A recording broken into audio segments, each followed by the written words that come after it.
We're back, baby! Well, the world seriously needed more Hermes of Reason content, everybody. So we're here to solve that Thank problem. you so much. Thank you very much. I appreciate that. Yeah, I know. I've been waiting for Chris to do another episode with me, but he's like over it, and like I gotta get like some other guy who's gonna buy my bullshit. Yeah. I mean, you have these funny short videos around critical rationalism. Maybe tell us about the inspiration for doing them first. You did them a long time Yeah. ago. But yeah. it's been a little while. Yeah, I mean, like what, 3 years? It's nothing. Come on. Yeah. I know it's been something like 2 or 3 years. But yeah, I mean, what inspired me to do them was the ideas that I were doing them about were inspiring. I mean, David Deutsch's book, The Beginning of Infinity, was a game changer for me. I just thought, like, worldview wise, and yeah, and I also thought that what was needed, because intellectual stuff in general just has this such ivory towery connotation that it's like, you better not say the word,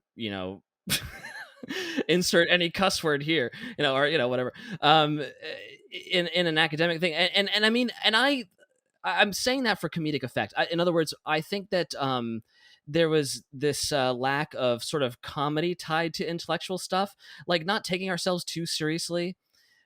Meanwhile, I'm naming myself Hermes of the Hermes of Reason. No, but like, I think that there's just there was a niche that I wanted to see filled, and I experimented with that, and it was fun, and I would like to continue, and I will continue to experiment with that. So I saw that, like, the sort of niche that needed to be filled as well, with comedy mixed with intellectual stuff, and I'm planning on adding on to that niche with other things, with future stuff. But yeah, so I jumped on that opportunity as well, other than just the intrinsic interestingness. Yeah, that was definitely a pretty good niche. And yeah, like seeing you fill that, I think that was perfect. Like adding comedy and just more fun to More fun. some, Yeah, right? yeah, more fun. Yeah.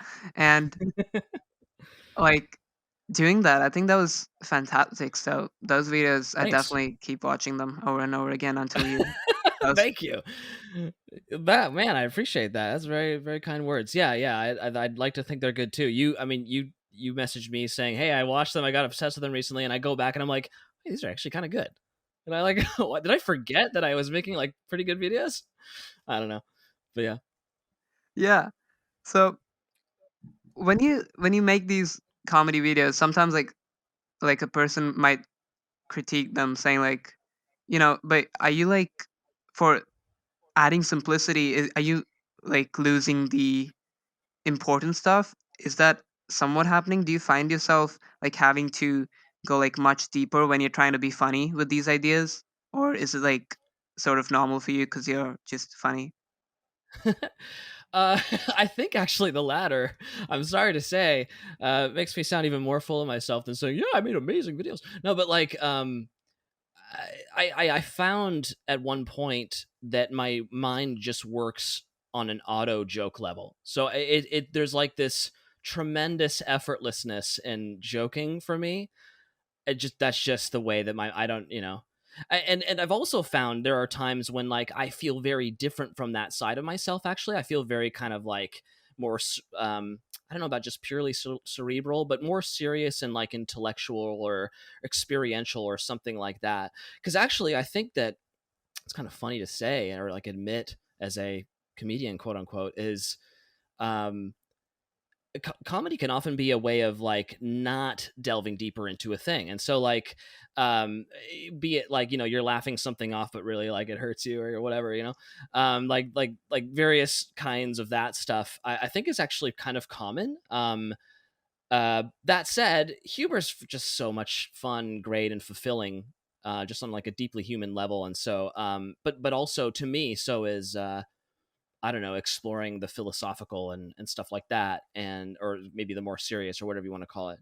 But but yeah, so I'm not sure. Was that your question? Yeah, like well, it was sort of my question, like how do you go deeper into these ideas. Like when I see them, when I Yeah, see your videos, like you are explaining things to a deep level, but then some people would be like, when you're right. adding comedy, you might be mistaking like simplicity for like a Oh, deeper yeah. sense of knowledge. For me, I guess what's the answer there, now I get your question more, is that the answer is, I feel like the depth of the ideas do the work for themselves, and all I need to do is articulate them as such, and the depth, does its own work, I feel like. Um, but also I'm just interested in deep ideas. I'm interested in what's true factually, morally, and how those things can connect, and you know the nature of reality and stuff like that. So there's an element of just probably personal of me just being very interested in the nature of reality as well. So I'm trying my best to say things as they're intended to be said, like to convey the ideas. I mean, like it was really amazing to have the feeling of, so like like I mentioned, I was on Christopher's podcast a few times, especially like early on, and David Deutsch was just like retweeting those episodes, and I just was like, I guess I'm doing it justice, right? I must be doing it justice. But anyway, so yeah, I think there's this personal feeling of just being into the nature of reality, and the ideas work for themselves, and also I just joke automatically. So that's my answer to your question. That's amazing. Having an intellectual hero retweet your stuff. Yeah, cool stuff. Oh, dude. Yeah, yeah, yeah, yeah. That's can I just say real quick that it is actually kind of bizarre, cuz most intellectual heroes I feel like are dead for most people. And David, he's thriving, baby. But like, yeah, I don't know. He's I yeah, it's just kind of weird. I actually feel a little bit shy about hitting him up, even personally, because it's like I can't believe somebody. I don't know. I'm getting real fanboy, but I'm like twiddling my thumbs right now, being like, oh geez, I can't believe he's so great and he's still alive. No, but anyway, but yeah, I. But, sorry, David, if you're listening to this and expecting you to be dead or something. That's not what I mean. Um, but just yeah, no, there's it's really cool. Yeah, that David is out there and accessible through Twitter, like you wrote your blog post, which I loved, about how accessible, I don't know, people that you're interested in their thoughts are, and they're like kind of alien to your local environment, and just how amazing it is that you could just build that community and everything, just by reaching out. Like, and that's one of the things I love about Twitter. Twitter's been that for me for a long time, actually. It's like you could easily, not that celebrities are the priests of society, although there is many of us who do think that, but like you could easily just hit up a celebrity and they'll like reply to your tweet like it's nothing, and it's just like, oh my god, did that person just tweet? Anyway, yeah, the information flow that Twitter gives, thank God for Elon buying it, by the way, just gonna shout that out. um yeah, anyway, it's amazing, and to see David on Twitter, I guess, is what I'm getting at. Like, I feel like he's this guy on Twitter, and you can kind of just reach out to him. Did you reach out to him on Twitter? Because I know you've talked to him. Not on Twitter, but through Gotcha. email, I Okay. think. Yeah. Okay. Uh, Well, that's old school. okay. But he's old school, so he still checks it. But yeah, most of the good stuff for me around this whole critical rationalist community has happened on Twitter, because I Right. feel like the whole community also takes the idea of taking children seriously very seriously, and like, Yeah. so I'm like still sort of a child, like 16, and um yeah, I'm like so sorry for where but you are in your life. No, no, no. You're killing it, man. I know you're at a great point in your life. cool. So yeah, I mean, just seeing people take me seriously and like take my ideas seriously, and you know, just making me feel so much so welcome in the whole community, and Yeah. obviously the Right. people. Yeah, people are so compassionate. Yeah. Would you say you've seen taking children seriously in practice? Oh, definitely, definitely, Yeah, and interesting. I think like David is one of those people who's like, I don't want. I mean, I don't know if I can say best, but like just he just takes those ideas very very seriously, and like sure, Mhm. he like sort of started the whole thing, but he's Mhm. like taking them seriously into practice, and he's just showing it so I Yeah. can see it happen, and like it's just amazing. It is amazing, yeah. And in fact, just to share a little quick story, if you don't mind, an antidote. I was walking my dog today, and I walked by this, like, this dad and his two daughters, I think it was, and one of the little girls was like, "That's a cute dog," and it's just like, and it's just like, and I was like, "Yeah, thank you. Isn't she cute?" And like, I just had such a lovely interaction with this kid and it just gave me this. I don't actually interact with kids that much, and not yet anyway. And I just got this interesting feeling of how different it is. And this girl was like, I don't know, 5 or something like that. She was really young, right? She's like a kid, you know? And yeah, I don't know. It was like, it's just a totally different flavor to experience. And it's lovely to just kind of take whatever they're saying. Look, I'm doing the brand thing by saying, take what they're saying seriously, just repeating that mantra. But like, there really is something to that of like how that feels. And to see their response, like you actually feel like you connect with another person, and it's a Yeah. beautiful freaking thing. And there's just like the vast innocence that they embody, and like how silly it is. It's just so fun. I don't know, kids are great. But you're not a kid, Arjun. That's the thing. Like, you're well on your way, if not kind of already at the young adult phase, I feel like. Yeah. Yeah. So you're no longer able to be taken seriously.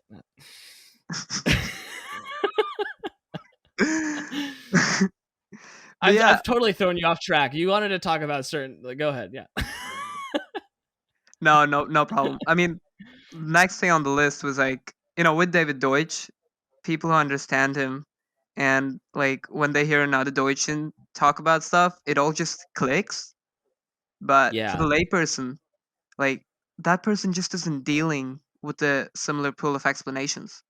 So it's harder for Right. them to understand even the simple words that have profound meanings laid out to them. Yeah. Exactly. This is almost an instance where semantics is a good thing to say. Whenever somebody's like semantics, it's like this is irrelevant or not a good productive argument. But I feel like the semantics, the meanings of the words that David chooses, well, Popper chose problems and explanation and stuff like that, but then David carries further. Yeah, they do a lot of work on their own. Of course, not just the words, but the explanations underneath them is perhaps the more important thing. Of course it is, but I'm just saying, like, even the words you use, such as problem, like it evokes such a kind of different visceral feeling for most people, and I think it even does maybe for some Popperians still. Like I'm still like in every level of my life where I'm like, this thing is a problem in that normal sense of the word, I'm like, wait a minute, I'm not looking at that really Popperianly. I'm actually seeing that problem as like this, this burden, this insurmountable thing or whatever. So I don't know. And it's been like 5 years since I've read The Beginning of Infinity, and kind of like the thesis really hit me and it kind of started to trickle to the rest of my life. 5 years later, I'm still finding out where I'm being like authoritarian or something, so that's been an interesting journey, and the ideas are so deep that to really let them penetrate like every side of you or whatever you want to call it. It actually could take a while to see like when it comes up and you're like sort of, because I don't know. I think there is a tendency to wear ideas sort of like a fashion. And I think that I would even say that for myself, I'm like, yeah, I'm an optimist, but then I'm over here like stuck on the same thing that I've been on for like ages in this way where it's like I don't know. I'm trying to keep it personal without going into too much of the details. But like but basically seeing that I kind of wear optimism, well, it's not that I wear it as a garb per se, but in this particular, like there are particular situations in my life where I realize I'm not being an optimist, and it's like, oh, okay, well let's get consistent with that, and then that's its own process, and yeah. So anyway, I guess that's a testimony to the depth of the ideas and just how different it is from the way that other people think, even just with words like problems and even with words like optimism. And again, it's not so important that like the words are only important insofar as the explanation behind them. So yeah, I think there's a lot. Yeah, it's a culture clash, as they say, when you're speaking Deutschian And I know David doesn't like that term, but when you're speaking Deutschian and everybody else is speaking Normie or whatever the language is. Yeah, let's talk about that, okay? So, Charlie, are you a Deutschian? Because David, as I've heard secondhand, doesn't like the term. I'm gonna respectfully say no, but but let's be honest. Of course I am. Come on. Yeah, I mean, Sorry, David. I totally let you down. That was ridiculous. I mean, no. Like, I think, like, I've been thinking about how being a Deutschen is sort of ironic. Like, Mm-hmm. because the whole idea is non-tribalism or just whatever, I and see. we're adding. Right. Yeah, So, maybe. That's an interesting perspective. Yeah. What would you prefer the answer be? Like, I'm human, motherfucker, or something like that. no, but yeah, adding the term Deutschen, I think it's fine for like identifying your tribe, not like tribe. Again, that sounds so Arjun, wrong. how dare you? You're contradicting yourself. I am. You're No. right. Yeah, but like that's probably the reason Mhm. why David doesn't like it himself. Like maybe it's Yeah, not. no, that makes sense. Yeah, Yeah. maybe it's not like because it's his name and he doesn't want all that stuff, but yeah, like it might be that it's just not understanding what he's had to talk about, or like sort of understanding, but then you're having a different explanation for why you're a Deutschian or Papirian or someone like that. Yeah, I guess it's just, as the Popperian ought to emphasize, we need not be essentialist about this. And just just and just like I think it's just to emphasize a corner of thought Yeah, that yeah, in contrast to its rivals or whatever you want to call it, like we say critical rationalist because it's saying we're not dogmatists, we're also not relativists. Here's the middle way. It's a yeah, brands can, it's like a brand, and it just like sort of denotes. So Deutschian is kind of a brand. Again, I'm so sorry, David. McDonald's, you should buy this brand right now. No, okay. Yeah, Elon no, Musk. I just, yeah, Elon.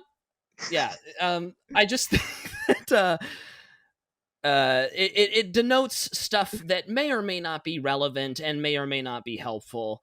But it nonetheless denotes stuff. It denotes a worldview, and to use terms like that, it need not divide us, and I prefer, of course, that it not. So yeah, but I don't know. Yeah, I see your point, but it just, I don't know. Depends on like who you're interacting with and what their intuitions are about divvying things up like that. And I don't know, you get into this meta discussion with them, and then you just anyway. Yeah. Now you're one of the cool people who've been impacted by David Deutsch's ideas in a profound way, of course, and I get One of that the few feeling. cool people. Brett Hall, you are outside of the cool people. I'm now as cool person number one. I am setting Brett Hall aside. I'm just kidding, Brett. I love you. Yeah. Okay. Sorry. I get Continue. that feeling. I get that feeling, because I was one of those cool people too. We're both cool people. Well, So there you go. Yeah, we are cool people. All right, great podcast, Arjun. You see you next time. Next one is Cool People, Part 2. yeah. Thanks so much for coming on, Charlie. Hermes of Reason. It was a great having you on. Thank you so much. It's my pleasure. Anyway, so it's sort of hard to think about all the things you learned from the beginning of Infinity and related works, but let's try and ask you the things David Deutsch changed your mind about or made you rethink. You just want me to launch into it? Yeah, let's go with a list. Let's go with the list, and we'll Yeah. like go deep into every point. Okay, cool. And then every point about the point. Yeah, no. I think that I think that okay, yeah.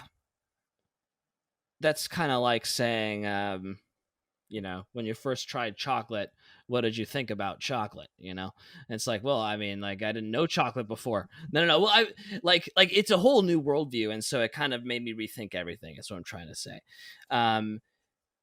But it's not like I didn't know anything. Like, I was left to work with the stuff that I did thought I knew, such as Trump bad, such as meditation good, such as I don't know. Again, if you've read The Beginning of Infinity, there's nothing about fucking Trump in there, or like, it's just it's a book about very deep ideas that it's like, okay, well, what else follows from this? And so I'm just like applying it to all these different things, right? That are kind of more, for whatever reason, immediate in my ways of thinking and stuff. And so, yeah, I don't know. And I just, I feel like this sounds kind of simplistic, but I shit you not. Just the proper question of who, like the question of who should rule is the wrong question, that whole thing. And how it shifts to how can we actually just correct institutional errors and remove bad leaders without violence. And just the shift of that question got me to completely rethink like Trump stuff. And as I alluded to, I was like pretty on the anti-Trump train, and I left the anti-Trump train as a result of the beginning.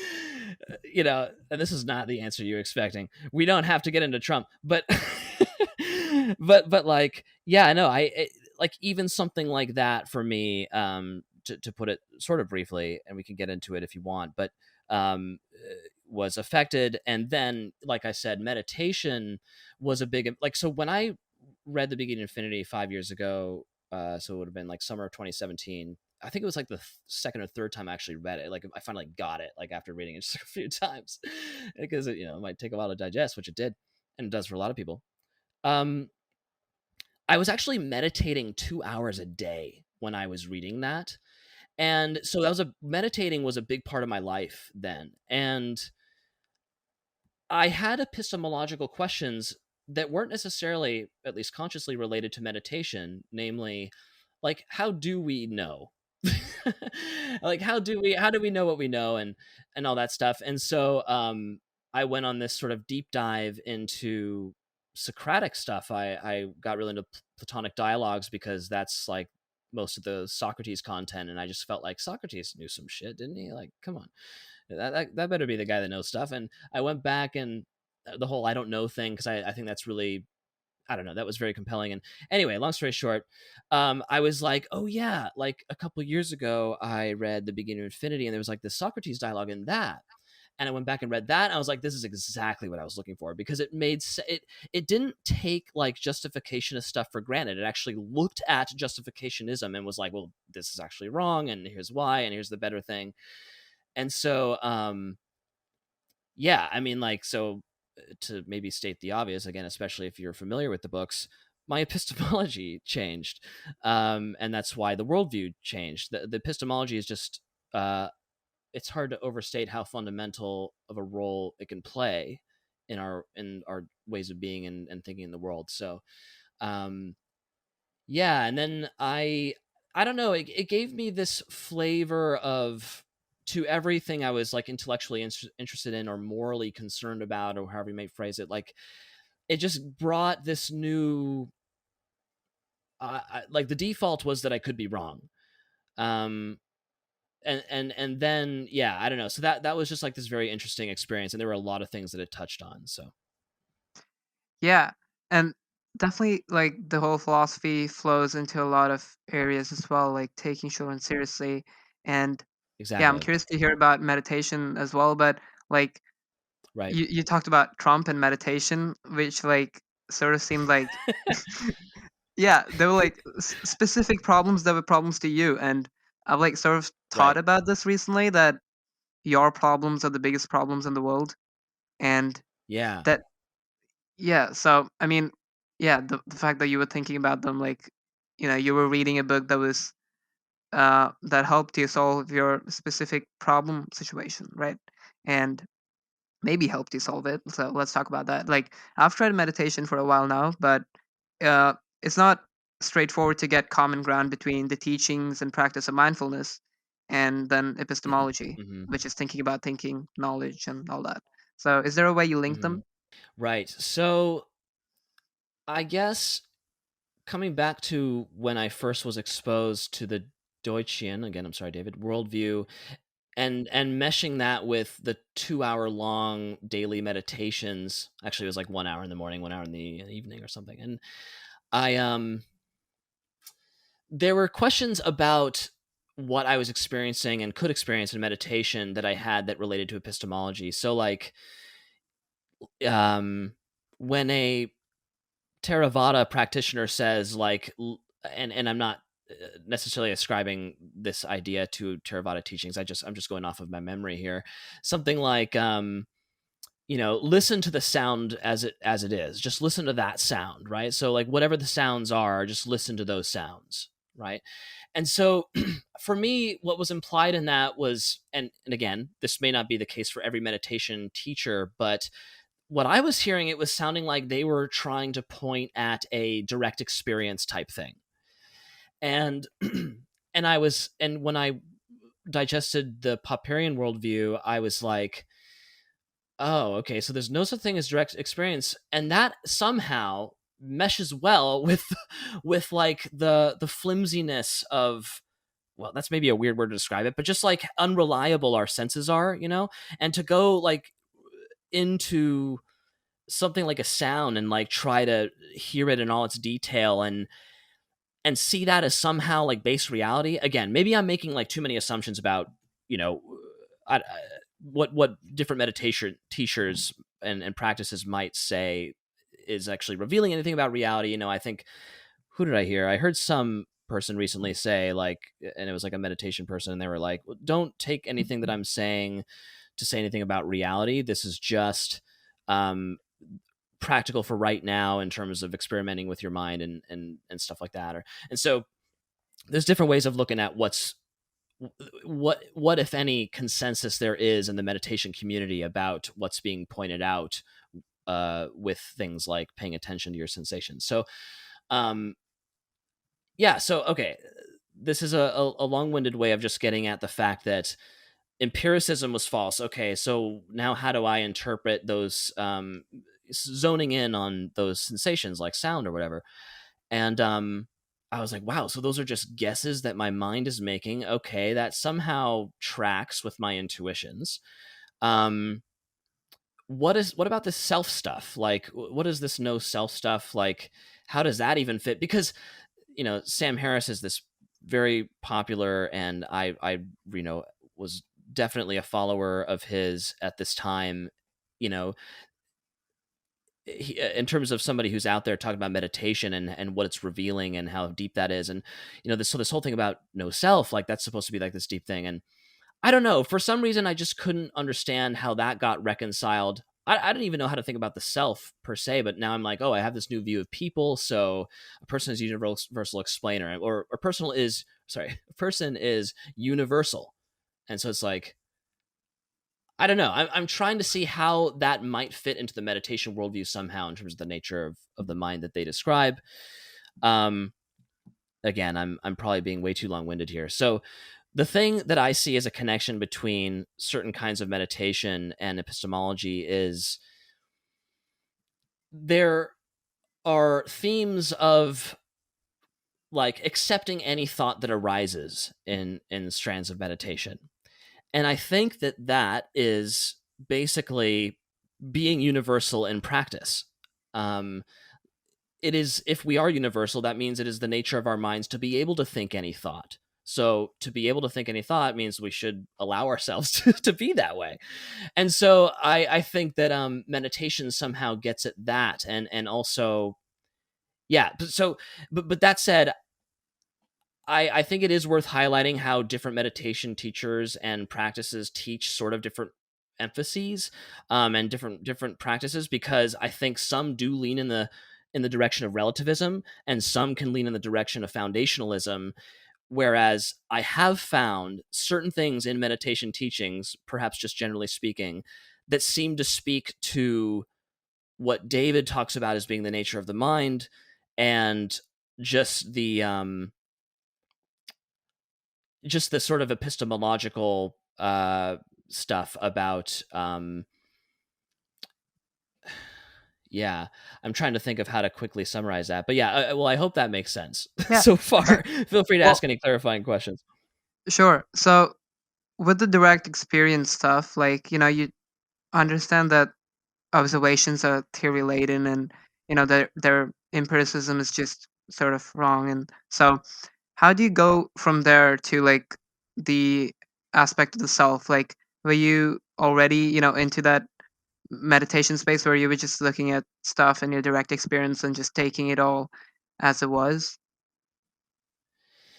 Yeah, I mean, like, I tried to buy into what the people I was listening to were saying, like, there is no self, and like what that highlights, so like the way that that's usually framed, like with Sam Harris and stuff, it's like the self in terms of the feeling that you're this thing in your head, right? Actually start expanding your awareness to everything else in your, you know qualia, in your consciousness, everything else in your mind, be it and now I'm going to sound a little Alexander technique-y, which is a sort of different thing.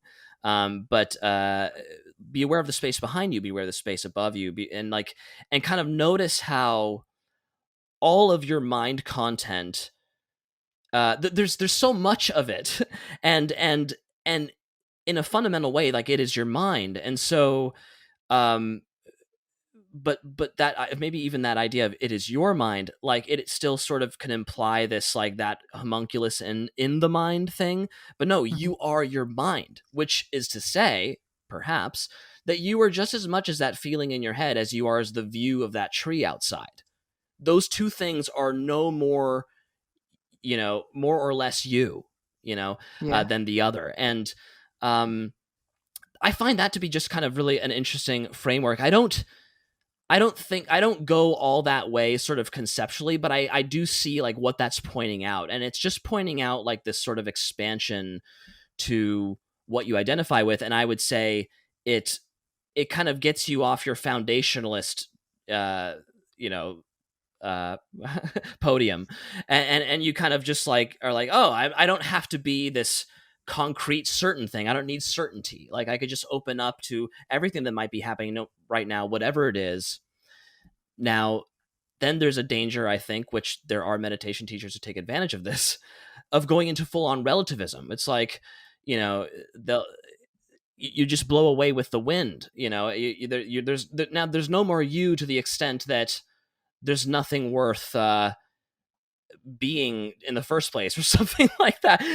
And which is almost like anti-human, right? But okay, anyway, it's this whole thing. But yeah, so I think that there is an interesting middle ground that CR provides epistemologically, that certain meditation practices provide, in terms of kind of how to deal with thoughts and sensations in your own mind. And so I don't think it goes like, not everybody who gets meditation in this way becomes a critical rationalist.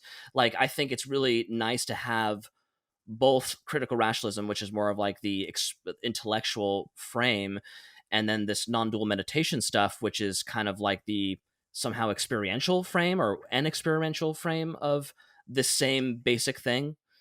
Um, and yeah, namely the universality of mind. I think, if you're to put it in one way, that's the basic thing they're both getting at. um anyway, that's my attempt to quickly answer. That was a nice answer to like find common ground. I think it's still working with some explanations there, but yeah, it Yeah, yeah, was yeah, sure. it was cool. Yeah, cool to discuss that. But could you take us to Mars now from meditation? We discussed this before the podcast, otherwise that would just sound like, yeah. Well, yeah, so I think, okay, so, well, not meditation as such per se. Look at me saying as such per se next to each other. I just think that the thing that I'm getting at, that meditation might help with, is something like creative blocks. Now, I think there are many more psychotechnologies, if you want to give them a fancy name, many more psychotechnologies, such as Alexander technique and internal family systems. Their chakras probably are some level of this same thing. Again, not all people who talk about chakras get it in this way, but um, and I'm really open to that, but like basically anything that works with creative blocks, that helps solve creative blocks, is thus unleashing creativity, which is like the most powerful force in the universe, the multiverse. Sorry. Um, and I just think that if we're to go to Mars or anywhere in the universe, if we're to expand, um, we should probably solve things like mental health, and like, and anything adjacent to that. Which, believe it or not, I think that even things like epistemology, meditation, IFS, which is a psychotherapy, probably certain psychedelic stuff. People have had certain kinds of experiences on psychedelics, which have kind of like opened them up and then made them rethink things. But also to the contrary, again, like the meditation teachers. But the point is that if we're to take us to Mars via meditation, I don't fucking know how we're gonna do that. But no, the point is we levitate there.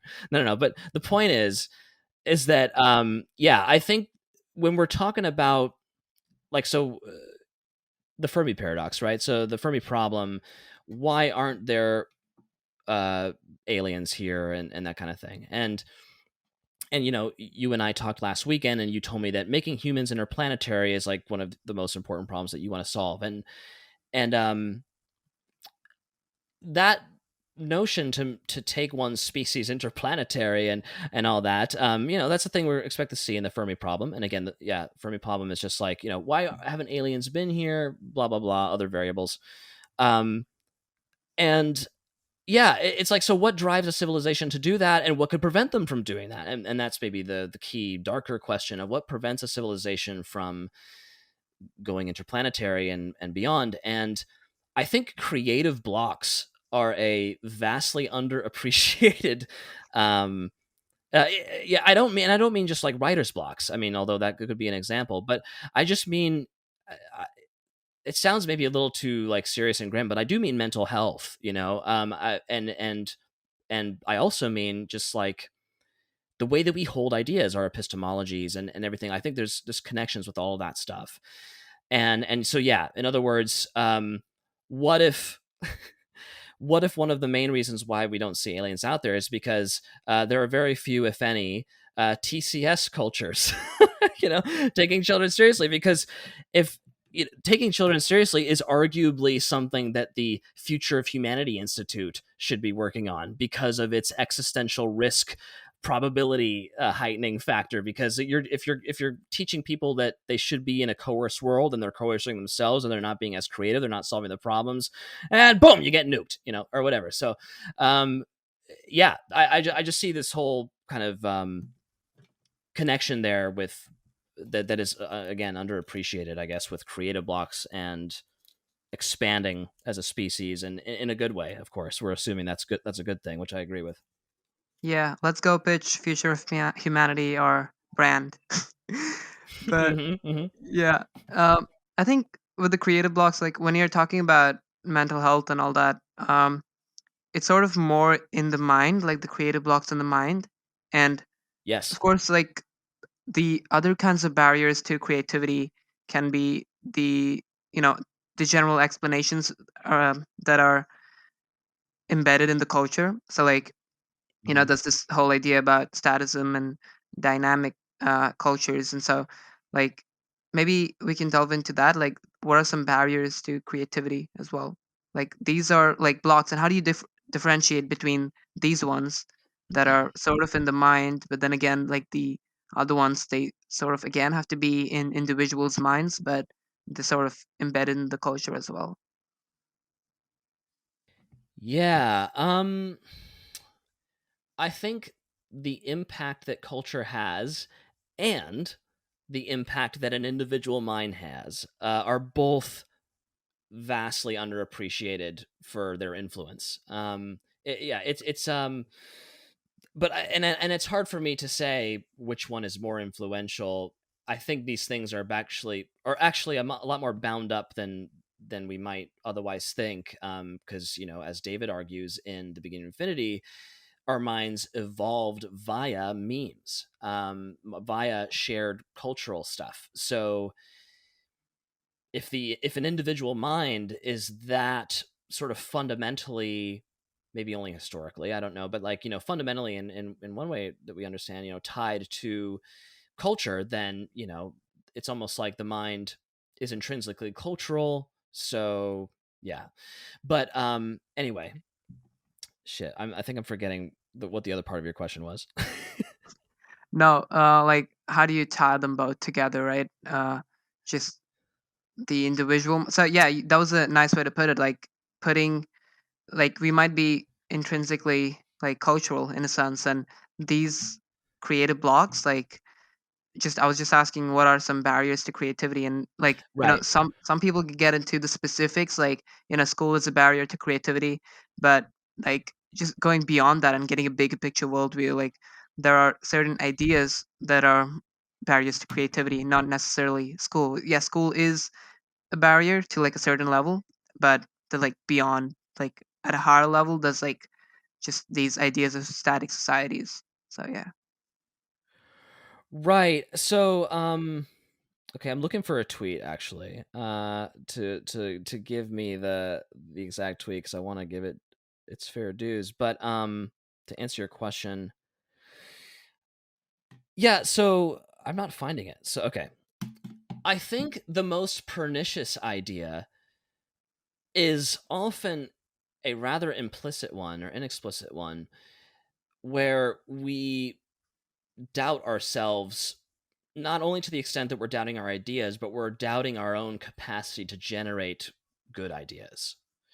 So anything, so like I've followed Nick Camarata on Twitter, and a couple years ago, Nick Camarata was tweeting very interesting things about his experience on MDMA and self love, and what that self love unlocked for him, just like on various creative levels and just personal levels and everything. And it was like really, I think, legendary Twitter thread that he did documenting a lot of this. I think he did several, but anyway, um, so I'm gonna push a little bit of self-help here and say that self-love actually, I think, is the counterpart or solution to one of the worst creative blocks, which is just the fundamental distrust of oneself to generate good ideas.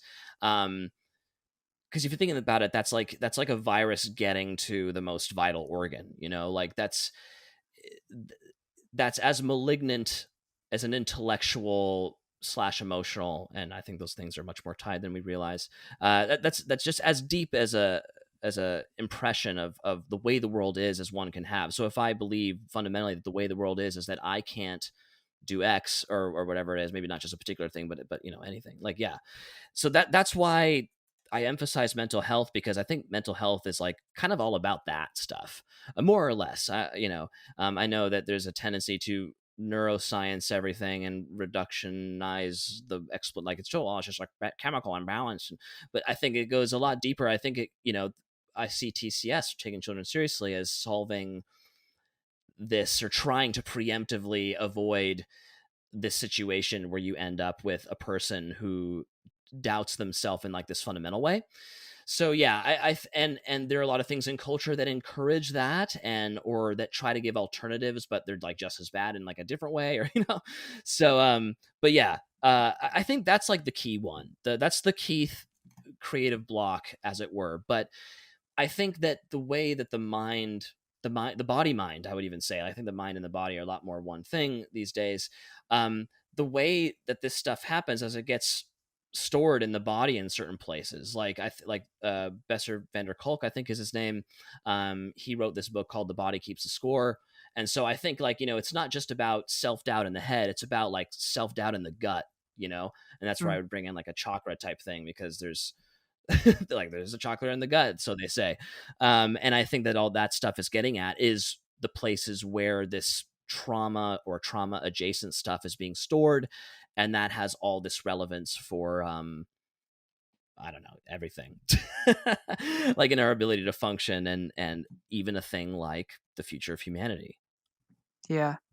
Yeah, I don't know about all that stuff, but like definitely. I don't know about that chakra shit. Yeah. But so, self-limiting, self-limiting beliefs tend to become self-limiting Right. prophecies, I'd say. And Right. so, Right. Right.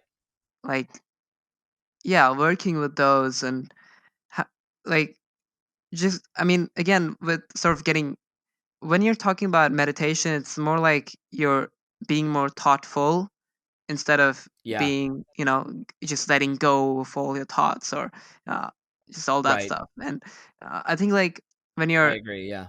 getting yourself some more constraints, like in a good way, that are non-coercive, like we have to specify that because we just have to specify that. And Yeah. getting constraints that are non-coercive can be good for progress. And so, Hmm. yeah, I'm just curious to hear your thoughts on that. Like, how can we, you know, keep making progress through better and better constraints, maybe? And like without constraints, it's just all happening, and it's pretty hard to go ahead and make some Yeah, progress. I feel like saying no constraints is similar to saying have no theories. It's like, well, then what do I do? What do I even criticize?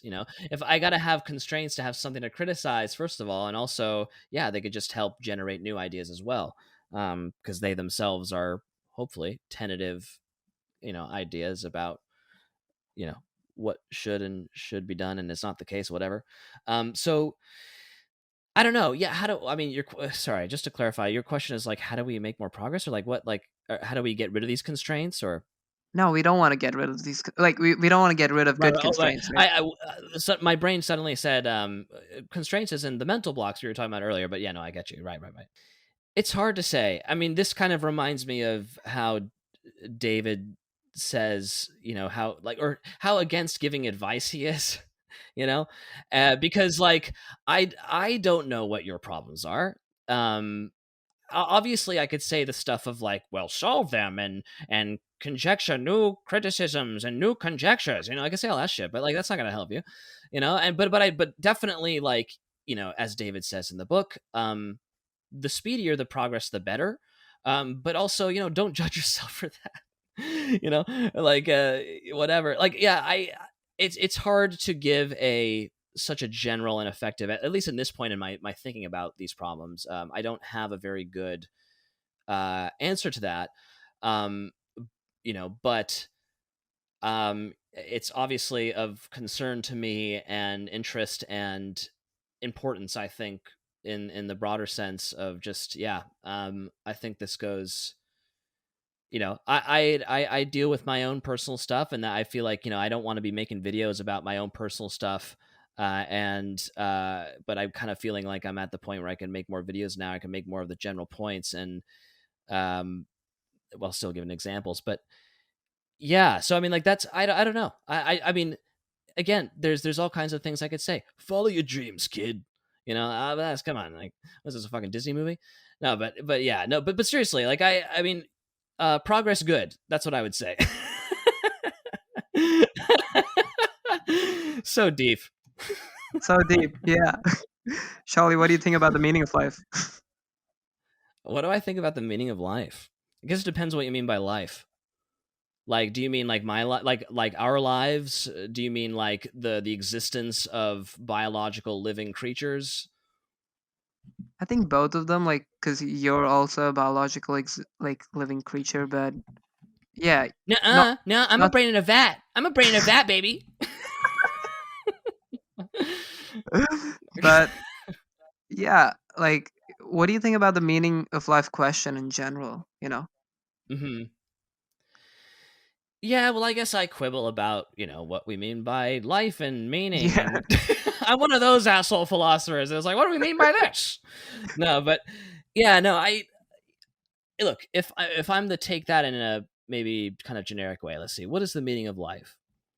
Um, yeah, I think, I don't know. Yeah, I'm just continually confronted with the potential parochialness of one's answer, because it's actually a really deep question. It could, that the answer to that question is ever evolving, in some sense, or I would hope it is.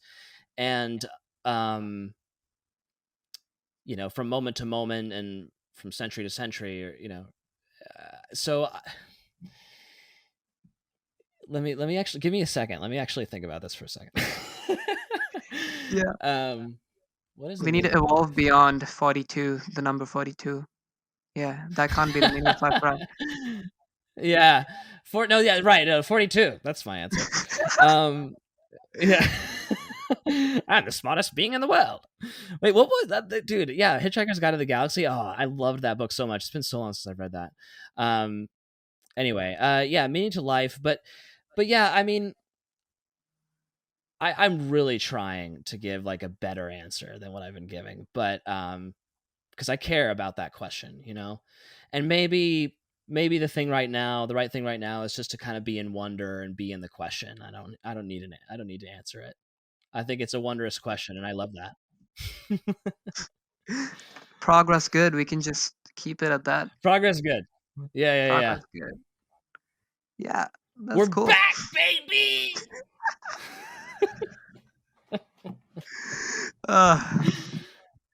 But no, yeah, this is awesome having this conversation. Like, I forgot I was recording a podcast. Like, talking to you. Hell yeah. Yeah, and that never happens. But yeah, so glad to hear it. Cool stuff. Yeah, it's been a pleasure, man. Thank you so much for having me on. Really nice of you. What you're doing is really, really great. Keep it going, and I'll be around if you ever want to chat publicly or personally. So yeah, Sure. Thank you for having me on. Thanks for being here. It was a pleasure chatting. How can people we'll put links to this in the description or somewhere. And how can people reach out to you, or just see your stuff? Are you on Twitter? Put an F in the chat. No, okay. Yeah. Yes, I'm on Twitter. Hermes of Reason. I've got my YouTube channel. Oh man, I just realized I don't think I've properly labeled it Hermes of Reason. I'm going to do that right after this. Hermes of Reason on YouTube. That's my name, but that's not the link. Anyway. But yeah, I Twitter's a good way of reaching me, so feel free. And I love having fun conversations like with Arjun here, so I'm desperate for them. Please contact me. Yeah, pleasure having you on, Charlie. This was awesome. Thanks so much for doing it. Absolutely. See you next time.